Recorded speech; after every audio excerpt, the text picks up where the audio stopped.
As soon as the show finished, there were rumours that it would be coming back. Did you ever really say goodbye to Jack?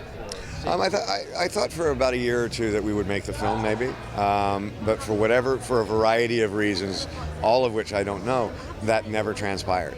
So I think at that point, yeah, it was over for me. I was very surprised. In fact, when I called Howard Gordon, I was calling him to congratulate him on the Golden Globe win for Homeland. And he said, "Oh, I'm really glad you called. I want to talk to you about something." We talked about the idea, and took about 15 minutes to say yes, and then for the next 4 months I was like, oh my God, why did I do that? Because, you know, we were proud of those 8 seasons, and every time you open that up again, you run the risk of damaging the legacy of the show. I think one of the great things about this season is that it's vintage 24. It's like they haven't changed it. They're not trying to, you know, Jack Bauer isn't a totally different character. He's like the same guy, and there's a sort of comfort and joy in like going back to like Jack Bauer, just like crushing it. And Chloe has a darker look this season. Is there a darker edge to her character?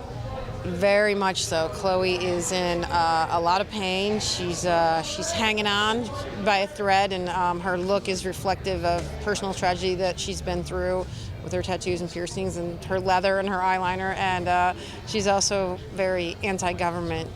She works for an organization similar to WikiLeaks and is giving away classified government information. How does shooting in London sort of shape the tone and the mood of this new season? It's been fantastic. What I think London has done truly is given it kind of this truly international scope. There's something about shooting the entire season here and being able to show London kind of, not through kind of the tourist spots like Big Ben and the London Bridge and everything else, but really kind of East End and some kind of cooler areas and tougher areas. And I think certainly for the United States viewer, it's going to have a much larger sense of scope.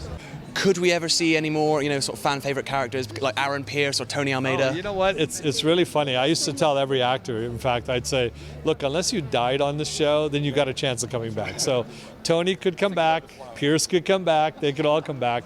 A lot of them I'd love to, because those two guys especially are my friends, Glenn and Carlos. I love both of them. And so, yeah, I mean, that was always our theory. And then actually a couple of people died and came back too. So Tony did. There was even that chance. And now that the show has been revived, do you think there could be more episodes after Live Another Day?